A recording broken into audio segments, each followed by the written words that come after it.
out there saying it's just plain ignorance. And frankly, it's not a reflection. And the problem with it is this has all been done in the public. So if any of the people who are out there talking about this had even the slightest inclination to come to a meeting and actually listen to what was being said, they would know about this. Unfortunately, what we have is people who couldn't have been bothered to learn what was going on, and now they're out there saying things that aren't true. But there were 3 members of the council there. And that Yes. left me with these questions because they didn't answer the answer he just gave.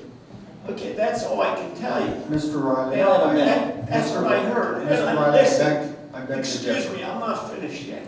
I I'm beg not to finished. differ. I Okay, did I'm not address it. finished. You did the same thing at the debate. You kept interrupting. Please don't interrupt me. That's his question. Okay, had it been explained in that fashion, I think it would have answered my question. It wasn't explained in that fashion, and it left a lot of people wondering. Okay, the next item. Figures were held up, 2 budgets concerning the trash removal. One had $600,000 and some other thousands with it. The other was $900,000 plus, which was for this year, for trash removal. Now, when we privatized, we were told the cost of trash removal would go down. At first, the council members denied that there was such an increase. Then they said they would check into it. That's where it was left. Yes, you I are. had 1 minute, when answering the initial question. It took Mr. Schultz much greater than 1 minute to respond. But I was crystal clear on the fact that that $3.2 million wasn't just found money, that it was bonded money, and in some cases, as little as $11. Okay, I was pretty clear on that. Now, whether somebody's interpretation, because of the compressed amount of time we had to discuss this, and having 6 people speak about one particular subject, you know, this was an opportunity for the public to engage candidates. It by no stretch of the imagination was a debate. It was a candidates night. It was billed as such, the format was laid out for the public, and the public's understanding of exactly what was said. Again, I've said it 100 times. I'm available daily to discuss this with the public. This is all I do. Let's let Mr. Riley. Again. What other questions do you have, Mr. Riley?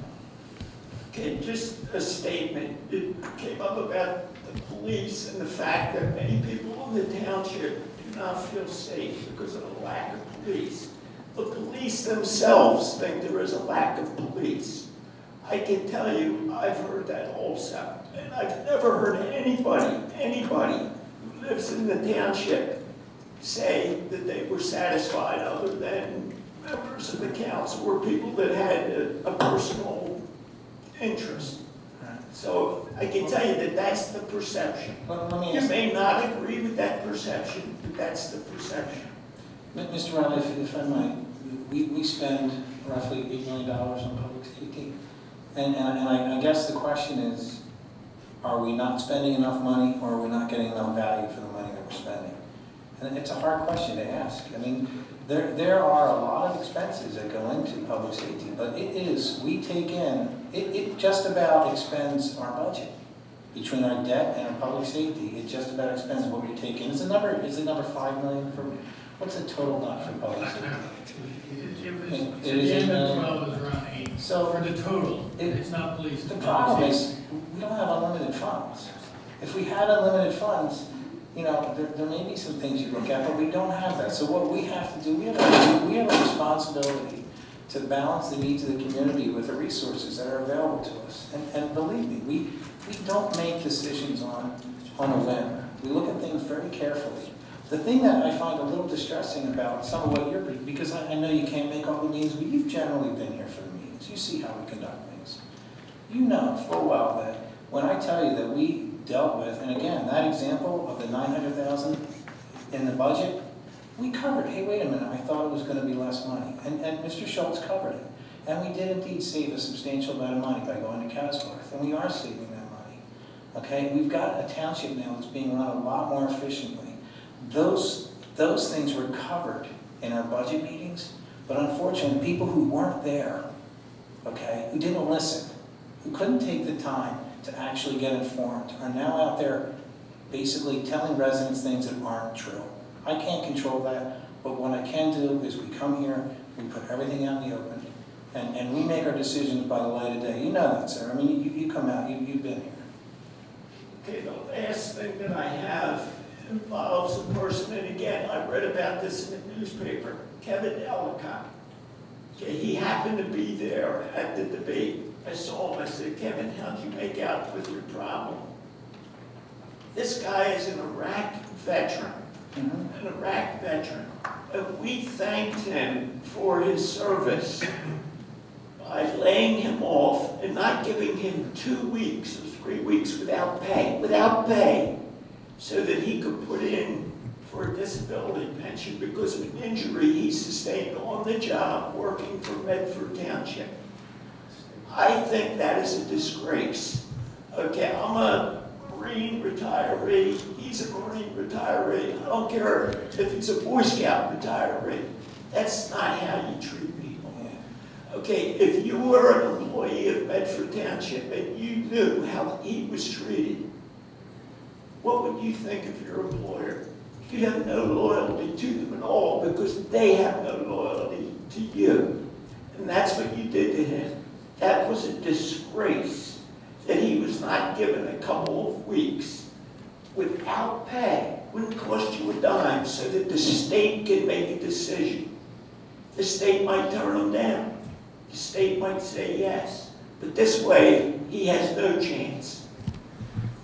Just think what that does to the other employees of this district. They know that they will get shafted any time you can shaft them. Thank you. Okay, thank you, Mr. Rowley. Mike Panarello, 49 Georgia Trail. Good evening. Good evening. My big problem with that debate, and I want this clarified, and I hope it wasn't for voter reasons, but there was an opportunity to televise that debate. Now, from what I understand, the three opposition agreed that they wanted to televise that debate. And from what I understand, the three incumbents decided not to televise the debate. Now, I know everybody on this, and to a certain degree I respect everybody, some more than others, but all of you I respect. In consistency with transparency, and as a teacher who wants to invigorate students to get part of the democratic system at the ground floor, why wasn't that debate televised? Well, to be quite honest with you, that's not a question for this body. That's a political question, having for the candidates. And, I'm asking you to answer the question. well, I'm not running for office, so I really can't answer that question. And I don't think it's appropriate that that question be posed.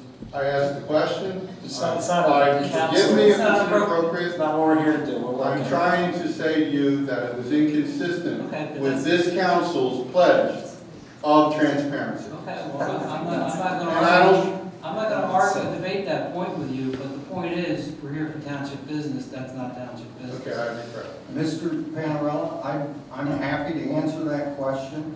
So we're gonna When we're done with this meeting, and I'll do it publicly, I'll do it, if you want to videotape my response, that's No, I don't need to do that. I just needed somebody to explain why. Mr. Panarella. You want me to say it? Again, I'm happy to answer that question. What you're being told, okay, clearly what you're being told is not actually what happened. Okay? We can answer that. It's a political question. I'd be glad to speak with you after the meeting. Yeah, do you have anything else? No. Okay, thank you.